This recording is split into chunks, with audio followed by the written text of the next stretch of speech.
fact, 87% of women with breast cancer have no first-degree relatives with breast cancer.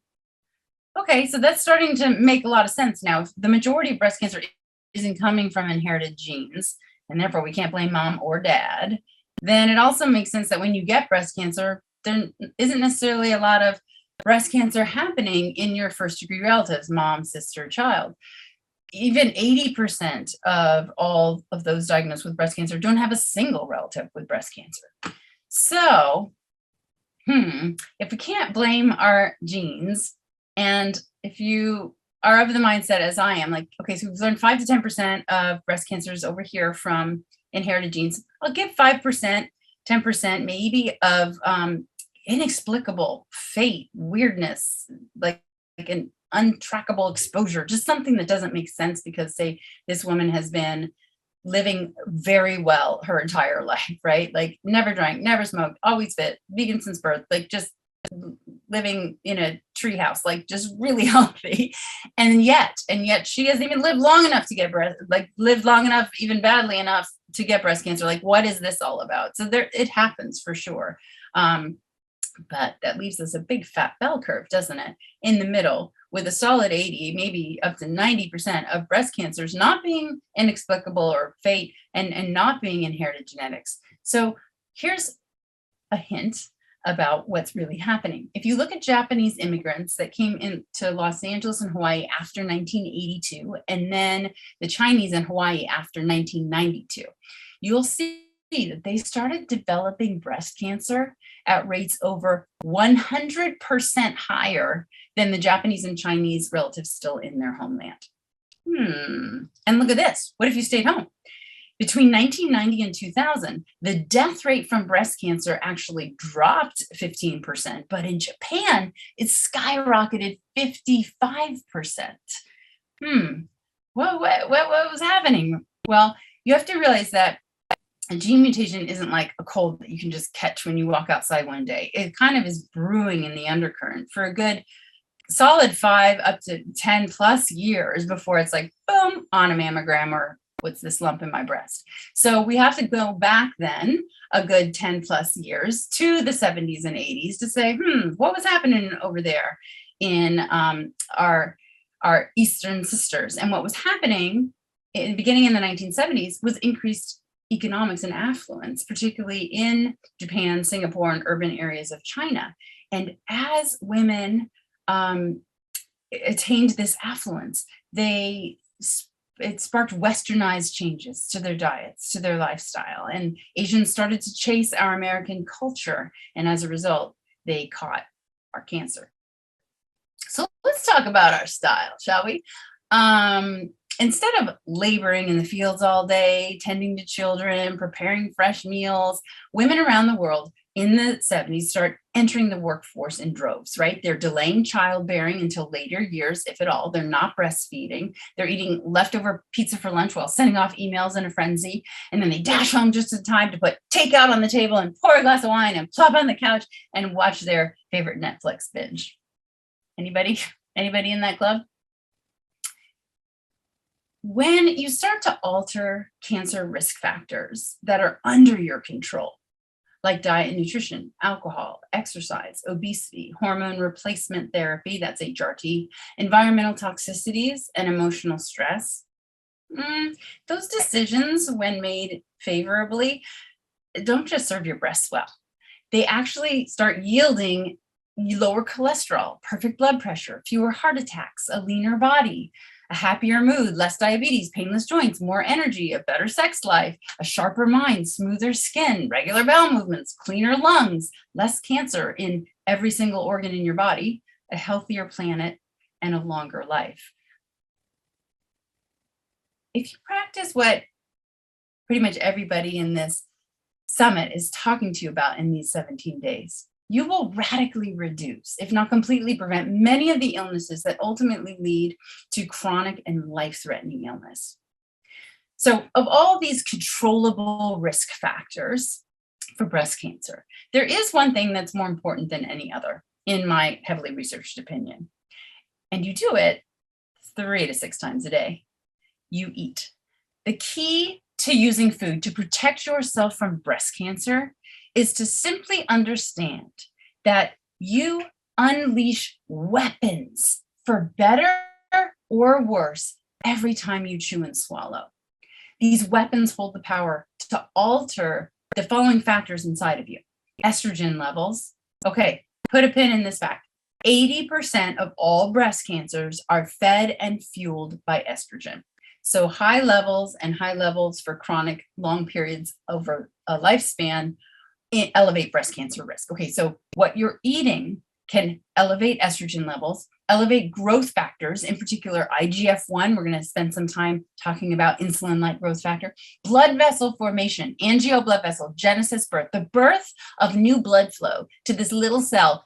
Any cancer that aspires to become larger than the tip of a ballpoint pen must create its own blood supply, angiogenesis. And then it is not only bringing its nutrients to it that it needs to feed on, to proliferate and to grow. When it's finally all big and grown up, it's just created its exit strategy. Those same vessels straight out, lung, liver, brain, and bone. What you chew and swallow can inhibit or promote angiogenesis and inflammation and free radical formation and immune system function or dysfunction. And all of this together just sets the stage ultimately for whatever is most at risk for you. So cardiovascular disease, stroke, diabetes, Alzheimer's, obesity. And it doesn't even have to be the things that can potentially kill us. They can be things that just steal us of everyday joy and love and passion and creativity because we're so annoyed by our joint pain, our irritable bowel, our asthma, our arthritis. It goes on and on. Depression, anxiety, a lot of autoimmune disorders, lupus. These all can be, to a greater rather than lesser extent, it's never 100%, controlled, tamed, reversed by choices. And food is the most powerful of those choices. Each one of these factors, estrogen levels, growth factors, blood vessel inflammation, they affect what is called the tumor microenvironment. It's like a little bathtub that your cells are sitting in, okay? And so the fluids and cells that bathe, support, and fuel cancers or seeks them out and destroys them is created by your choices and your chewing and your swallowing. So if your cancer is like super happy because of the cheeseburger and the fries that you washed down with an ice cream milkshake, it's got like bubbles and rubber duckies and back scratchers. It is so happy. But when you start to shift your diet into ways that we will explore in a minute, it's so boring in here. It's just like plain old water. I may as well die now. Boop, apoptosis. It's my favorite thing. Cancer cell suicide.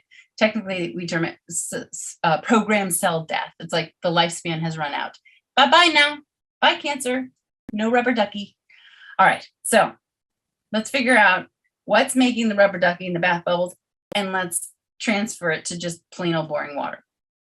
To do that, I want you to understand a second here, a little, this won't become crazy like biochem lesson, but I want you to understand the battleground of oxidative stress. Free radicals are actually useful. We need them to live. So they help us breathe. They combat infection and can actually kill the cancer cells that they helped create in the first place, which is ironic, but also useful. But if more bad free radicals hang around than there is good antioxidants to stop it, that's when this imbalance starts happening. And day after day, after year, your body's cells and DNA just get too beat up. And as I said, like basically whichever organs your free radicals are constantly injuring with their oxidative stress day after day determines which diseases you'll get. If it's in your blood vessels, hello, heart disease. If it's in your muscles, you're chronically fatigued or have fibromyalgia. If it's in your brain, I forgot. Oh, Alzheimer's and dementia.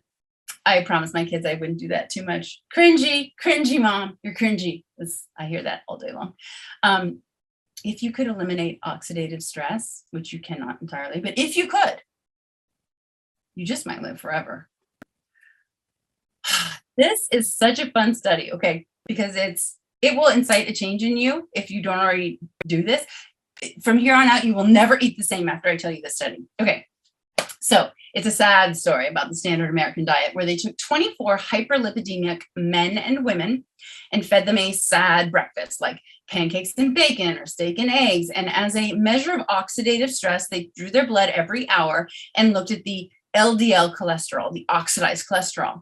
So here we have our breakfast, and here's our 3 hours until lunch, and our oxidized LDL goes up, up, up, lunch, hamburger and fries, up, up, up, dinner. So these people are like going to bed every single night with fewer antioxidants combating the oxidative stress than when they woke up, right? There's only so many years that your body can handle that.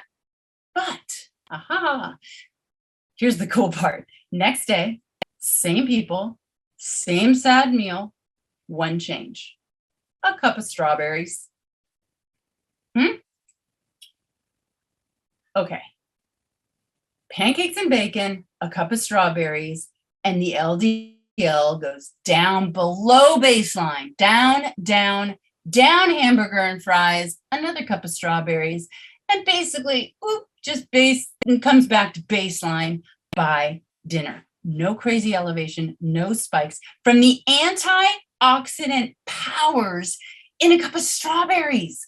I mean, what if that meal had been steel-cut oats and blueberries with a little bit of flaxseed and cinnamon tossed in? A couple of walnuts, maybe. Ooh, we're going to go wild. Okay, now this meal that you've chewed and swallowed that became chemicals inside your body is so quickly, boom, boom, there is no oxidative stress to battle and neutralize. There is, but it does it quickly because each ingredient is already like, boom, boom, I'm Mr. and Miss Antioxidant.